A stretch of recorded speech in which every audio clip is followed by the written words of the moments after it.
there is one possibility that changes every single mystery and from. Not the monsters. Not the boy in white. Not the lighthouse. Not the bottles. The real answer is much darker. What if the town isn't trapping people because it wants to kill them? What if it's trapping them because they're already part of a story that has happened before, and the town is desperately trying to stop them from changing it? That sounds impossible. But once you look at the clues, almost every mystery suddenly fits together.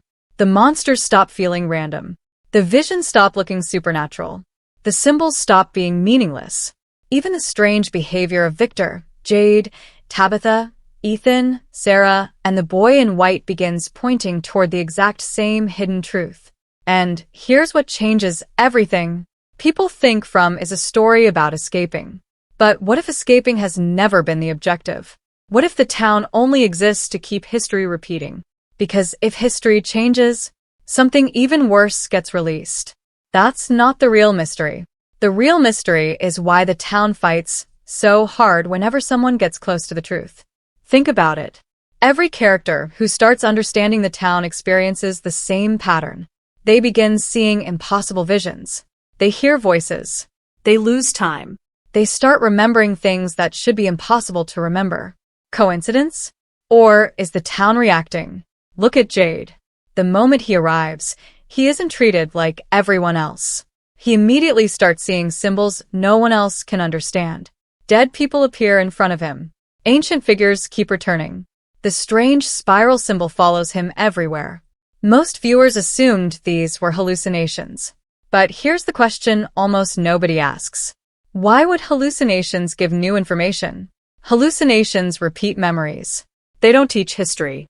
Yet Jade's visions constantly reveal pieces of a much older story. Almost as if someone is trying to remind him of something he already knew.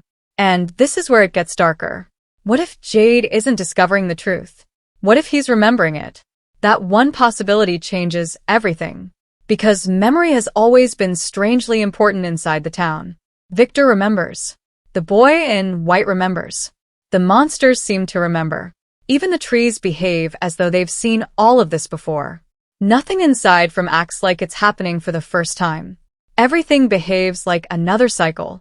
Look carefully at Victor. For years, fans believed Victor survived because he was lucky.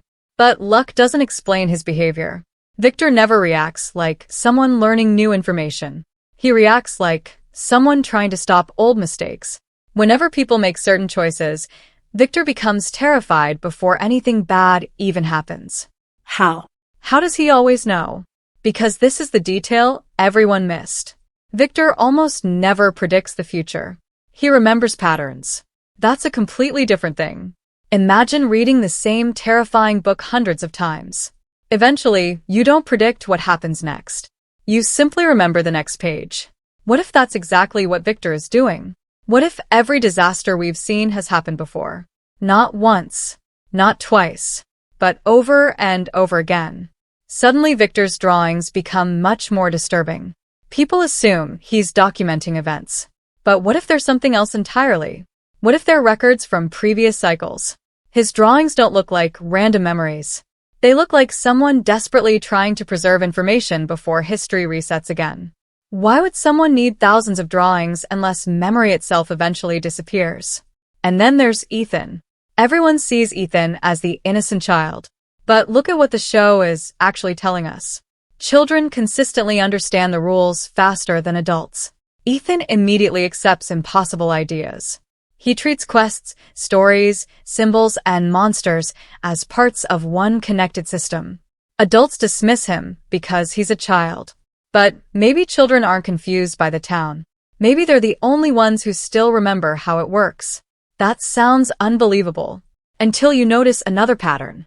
Whenever Ethan says something that sounds like fantasy, it slowly becomes reality. Almost every major clue he gives eventually proves important. Why? Because stories matter inside this world. Not as entertainment, as instructions. And that's the first major clue our theory is right. The town constantly communicates through stories instead of facts. Why? Because stories survive when memories disappear. Think about ancient civilizations. Long before people wrote history books, They preserved truth through myths. The facts changed, the names changed, But the story survived. what if the town works exactly the same way? Not by preserving memories, by preserving narratives. That's why Ethan understands more than he should. That's why Victor draws instead of writing. That's why symbols matter more than explanations. The town isn't teaching facts. It's protecting a script. And every survivor unknowingly steps into a role that has already been written. But here's the terrifying part. If everyone is following an old script, who wrote it? Because someone clearly did. Someone designed repeating events. Someone created repeating roles. Someone decided which characters survive and which ones disappear forever. And if that's true, then maybe the monsters aren't the authors of this nightmare at all. Maybe they're only actors following the same story, just like everyone else. If our theory is true, then the town isn't inventing horrors as it goes. It's replaying them, again, and again, and again. That sounds impossible at first. But once you stop looking at the monsters as the main threat, a completely different pattern begins to appear. Look at what the show is actually telling us. Every time someone gets close to understanding the rules, the town doesn't simply attack them. It redirects them. That's an important difference. The attacks are only distractions. The real weapon is misdirection. Think about Tabitha. She spends season after season searching for a physical way out. She digs beneath the house. She follows strange visions. She climbs the lighthouse. She even leaves the town. Everyone celebrated that moment because it looked like the impossible had finally happened. But here's what changes everything. Did Tabitha really escape? Or was she simply moved to another chapter of the same story? Because the outside world never behaves like a true escape. Instead, it behaves like another piece of the puzzle. She immediately finds Victor's father. She discovers that people connected to the town have existed for years. She learns that the nightmare stretches far beyond the forest. Almost as if the town wanted her to find exactly those answers. That doesn't feel like freedom. It feels like controlled movement. Like someone allowing a chess piece to advance because the next move has already been planned. And this is where it gets darker. If the town truly wanted to keep everyone trapped forever, why allow anyone to leave at all? The obvious answer would be, it made a mistake. But From almost never presents the town as careless. Everything feels deliberate. Every coincidence arrives at the perfect moment. Every vision appears exactly when someone needs to see it. Every mysterious event pushes characters toward specific decisions. That's not randomness. That's direction. Now think about the faraway trees. Most fans see them as magical transportation devices. But that's not the real mystery. The real mystery is that nobody controls where they go. The destination always seems chosen for them. Why? Because the trees aren't giving people freedom. They're placing people where the story needs them next. Notice how every important journey creates another critical meeting. Boyd reaches Martin. Sarah reaches places she was never supposed to find. Victor always seems connected to locations with hidden history. Tabitha reaches the lighthouse. Each destination unlocks another layer of the mystery instead of providing an escape. The trees don't solve problems. They rearrange the players. And if someone is arranging the players, then someone understands the entire board. Now, let's talk about the voices. Sarah hears them. Elgin experiences disturbing visions. Jade receives impossible images. Even Boyd hears things that challenge his understanding of reality. Fans constantly debate one question. Are the voices good or evil? But maybe that's the wrong question. Because what if they're neither? What if they're simply trying to keep the cycle intact? Think about how often the voices give information that is technically useful, but emotionally destructive. They reveal secrets. They warn people. They manipulate decisions. Sometimes they save lives. Other times they cause deaths. That inconsistency has frustrated viewers for years. But it makes perfect sense under our theory. The voices don't care who survives. They care that the story survives. Individual characters are replaceable. The cycle isn't. That explains something else people rarely discuss. Why do different supernatural forces sometimes seem to oppose each other? The boy in white helps. The voices manipulate. The monsters hunt. The music box brings terror. The children call for help. At first these seem like separate mysteries. But here's the detail everyone missed. They all react whenever someone starts changing the expected path. It's almost like different parts of one system are trying to correct the same mistake. Imagine a computer running an ancient program. If one line of code changes, multiple security systems activate. Different warnings. Different responses. One purpose. Restore the original sequence. Now think about Boyd. More than anyone else, Boyd constantly challenges the town. He refuses to surrender. He breaks patterns. He destroys assumptions. He kills a monster. He survives impossible situations. And yet, the town never eliminates him when it has the chance. why? There have been dozens of opportunities. The monsters surround him. The forest isolates him. The music box targets him. But Boyd always survives. That cannot simply be plot armor. Look at what the show is actually telling us. Every survivor has a role. Boyd's role isn't to die. It's to lead. Because every cycle needs someone who believes they can save everyone. Without hope, the story ends too early. Without a leader, people stop making the same choices. Boyd isn't breaking the cycle. He's unknowingly maintaining it. That sounds cruel. But think about every decision he's made. Almost every rescue attempt leads the group into another disaster. Every victory creates another mystery. Every answer opens two more questions. The harder Boyd fights against the town, the deeper everyone becomes trapped inside its design. And that's exactly what a repeating system would need. Not a hero who wins. A hero who keeps trying. Because hope keeps the cycle alive. Despair ends stories. Hope continues them. Now return to Victor one more time. Victor doesn't argue with the town. He adapts to it. He survives by remembering patterns instead of resisting them. He understands something Boyd still doesn't. The town punishes people who think they're creating a new future. Because there may not be a new future at all. Only another version of the past. If that's true, then every vision, every monster, every symbol, every mysterious coincidence has never been random. They are corrections.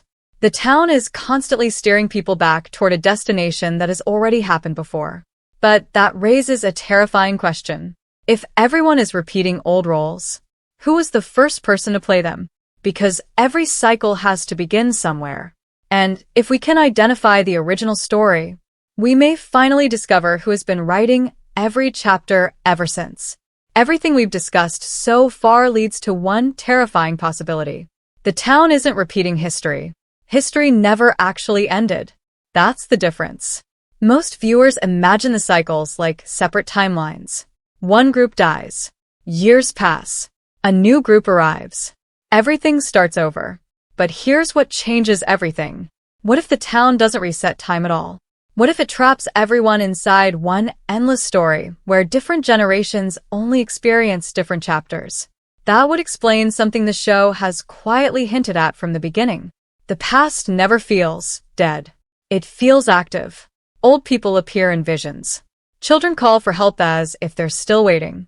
Ancient symbols keep showing up. Buildings seem connected to events no one remembers. Nothing feels buried. Everything feels unfinished. Look at what the show is actually telling us.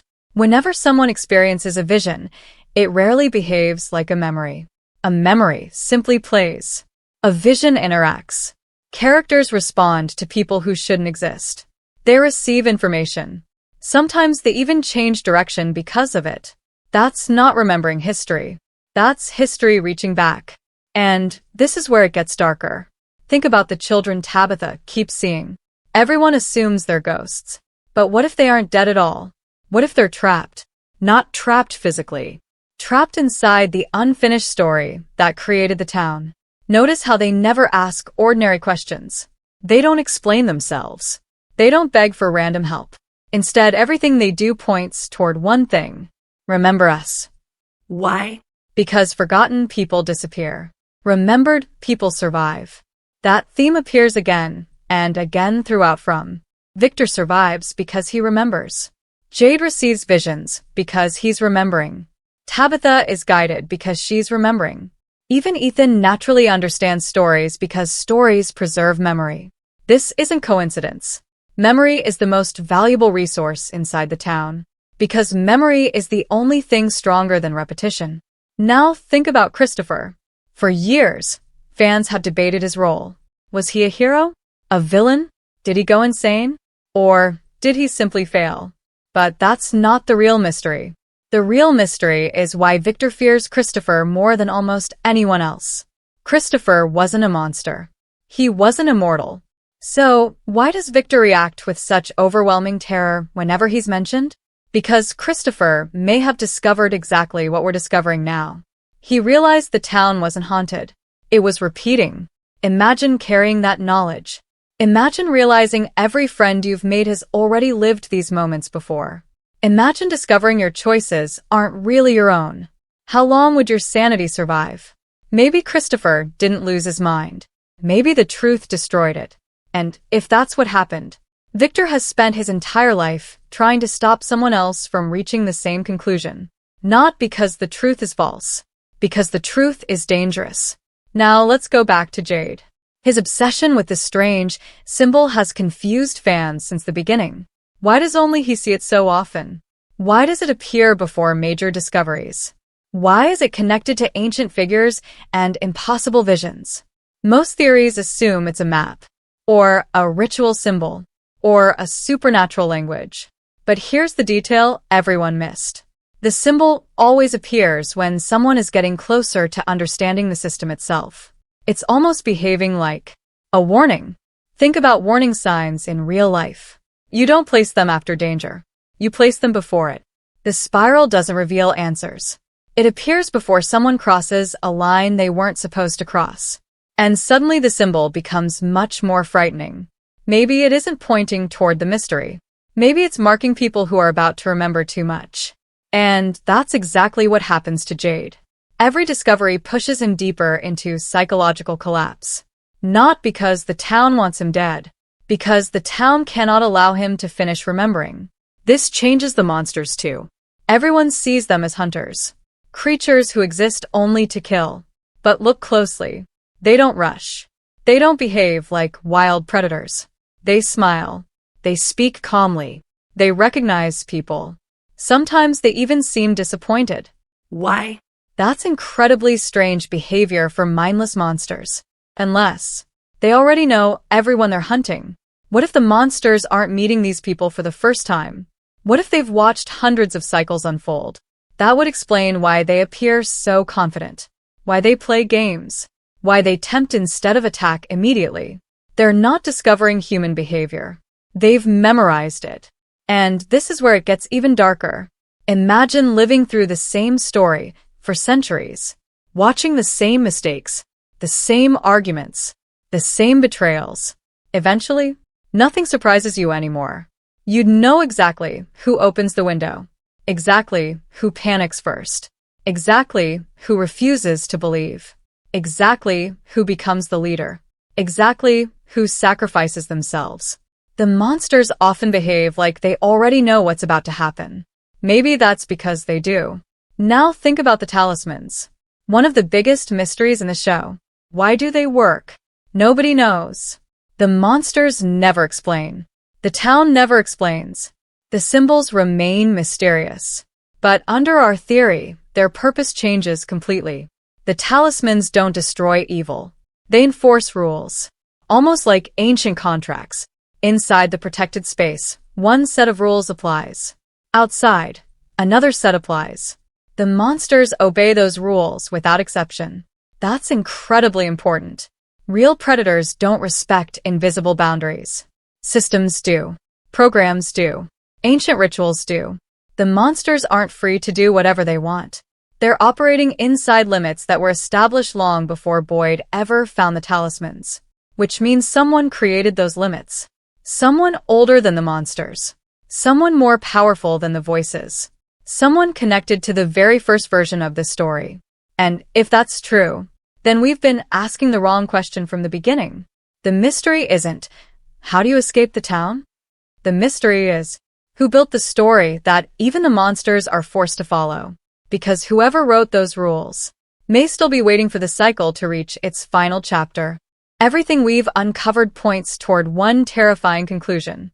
The town isn't random. The monsters aren't random. The visions aren't random. Every piece is connected to one repeating story. But now we have to ask the most dangerous question yet. If everyone is trapped inside a script, is anyone actually trying to rewrite it? Because someone is behaving differently. Someone keeps making choices that don't fit the pattern. And once you notice it, it's impossible to ignore. Look at what the show is actually telling us. Most characters react to the town. They survive it. They fear it. They obey its rules without even realizing it. But a few characters don't just react. They challenge the structure itself. And every time that happens, the town responds immediately. That response is the biggest clue we've had since season 1. Take Boyd. Everyone sees Boyd as the hero, the sheriff, the leader, the man who refuses to give up. But here's what changes everything. Boyd isn't important because he's strong. He's important because he keeps making impossible choices. Every time the town pushes him toward despair, he chooses hope. Every time it pushes him toward surrender, he chooses action. At first, that sounds heroic. But think about what happens after every major decision Boyd makes. He finds the talismans. The town changes. He enters the forest. The music box appears. He meets Martin. The worms spread. He kills a monster. The rules begin shifting. Notice the pattern? Boyd doesn't solve mysteries. He triggers new ones. Almost as if every major action forces the story to rewrite itself. And this is where it gets darker. What if Boyd isn't escaping the script? What if he's editing it? Not intentionally. Not consciously. But every decision he makes slightly changes what comes next. That would explain why the town becomes more unstable every season. The rules don't disappear. They evolve. The monsters become bolder. New supernatural forces emerge. The environment itself starts changing. Almost like the story is struggling to repair itself after Boyd keeps pushing it off course. Now look at Tabitha. Her journey has always felt different from everyone else's. She isn't simply surviving. She's searching. Every clue she follows leads deeper into the origin of the town. She climbs. She digs. She crosses boundaries nobody else reaches. Then something unbelievable happens. She leaves. Or at least, she appears to. Fans immediately assumed she'd broken the cycle. But that's not the real mystery. The real mystery is what happened after she returned. Think carefully. Did Tabitha come back with freedom? Or did she come back with knowledge? Because knowledge has always been more dangerous than escape. The moment she learns more about the outside connection, the story accelerates. New visions appear. More questions emerge. The cycle feels unstable. Almost like bringing forbidden knowledge back into the town damaged something. That's exactly what happens in myths. The hero returns carrying truth. And truth changes the world. Now, let's talk about Jade. No character fights harder against the mystery than Jade. He's logical, analytical. He believes every mystery has an answer. At first glance, he's trying to solve a supernatural puzzle. But look closer. Jade isn't actually chasing monsters. He's chasing patterns. Every symbol, every vision, every impossible coincidence. He's trying to understand the system underneath the horror. And that's exactly why the town keeps attacking his mind instead of his body. This is the detail everyone missed. Jade survives far more psychological attacks than physical ones. Why? Because his greatest weapon isn't strength. It's understanding. If he remembers enough, the entire structure may collapse. Now compare Jade with Victor. They're almost opposites. Jade wants answers. Victor avoids them. Jade asks questions. Victor changes the subject. Jade searches forward. Victor constantly looks backward. For years, this looked like a personality difference. But under our theory, it's survival. Victor has already seen what happens when someone learns too much. He isn't hiding secrets because he enjoys them. He's protecting people from the same fate that destroyed Christopher. Every warning Victor gives suddenly sounds different. He's never saying, "Don't investigate." He's saying, "Don't finish remembering." Because remembering may be the one thing the town cannot survive. Now think about Sarah. She's one of the most misunderstood characters in the series.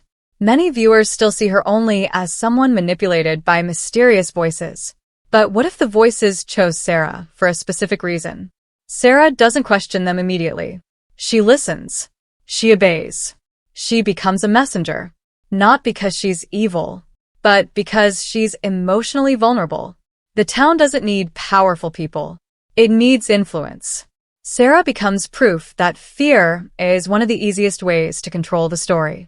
Then there's Ethan, the child everyone underestimated. From the very beginning, Ethan understood something adults refuse to accept. Stories matter. Quests matter. Symbols matter. People laughed at his imagination. But every season keeps proving him right. Why? Because Ethan isn't treating the town like reality. He's treating it like a narrative. And that's exactly how you survive a narrative. You recognize the role before the ending arrives. What if Ethan isn't special because he sees fantasy? What if he's special because he still thinks like the original people who created this place? Children naturally understand stories before logic. Maybe that's why the town keeps speaking through them. Now connect every character together. Boyd changes the story. Tabitha uncovers hidden history. Jade remembers forgotten patterns. Victor protects old memories. Sarah carries forbidden messages. Ethan understands the narrative itself. These aren't random character arcs. They're different pieces of one machine. Each character holds a single part of the truth. None of them can solve the mystery alone. But together, they form something much bigger. And here's the terrifying implication. What if that's exactly how the town was designed? Not to hide the truth forever, but to divide it between people who would never fully trust each other. Because divided knowledge is controlled knowledge. No single person can escape the script if everyone only holds one page. But imagine what happens if those pages are finally brought together. The entire story changes. The cycle breaks. Or something much worse begins. Because if the town has spent generations preventing these pieces from connecting, then whoever created this place has been afraid of one thing all along. Not the monsters. Not Boyd. Not Tabitha. Not Jade. But the moment every forgotten memory becomes one complete story. And if that moment finally arrives from season 4, the town may not just lose control. It may reveal the one truth it has been hiding since the very first cycle. After everything we've uncovered, one conclusion stands above every other theory. The monsters aren't the center of the mystery. The lighthouse isn't the center. The boy in white isn't the center. Even the town itself isn't the center. They're all pieces of something much older. Something that existed long before Boyd arrived. Long before Victor survived. Long before Tabitha dug beneath the house. The real mystery has always been the story itself. And here's what changes everything. What if the town isn't a prison? What if it's a memory? Not a normal memory. A living memory. One that refuses to disappear. Think about it. Every important clue points backward instead of forward. Victor's drawings preserve the past. The children beg to be remembered. Jade sees ancient symbols instead of future events. Tabitha uncovers forgotten places. The boy in white always appears at moments connected to old truths rather than new discoveries. Nothing inside this world is pushing people toward tomorrow. Everything is pulling them toward yesterday. That's not how a prison behaves. That's how a memory behaves. And this is where it gets darker. Imagine an event so horrific, so devastating, that reality itself refused to let it end. Instead of allowing history to disappear, the event became trapped inside a repeating loop. Every new group that enters the town unknowingly steps into that unfinished memory. Not because they're being punished, because the story is still searching for the ending it never received. That would explain why every cycle feels incomplete. People die. New people arrive. Questions are answered. Even bigger questions appear. The pattern never reaches a true conclusion.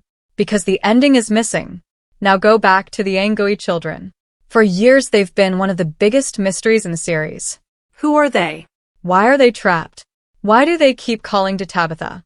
Most theories assume they simply need to be rescued. But look at what the show is actually telling us. They don't ask for revenge.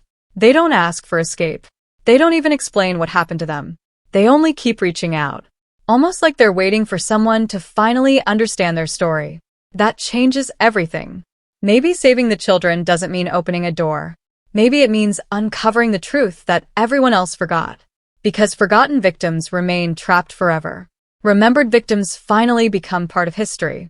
And history can finally move on. Now think about the boy in white. He's one of the strangest figures in From. Sometimes he helps. Sometimes he disappears. Sometimes he leads people toward danger. Sometimes toward hope. His actions seem inconsistent. Unless his goal has never been to save individuals. His goal has always been to protect the story until someone is ready to understand it. That would explain why he never gives direct answers. He gives clues. He guides. He points. He never forces.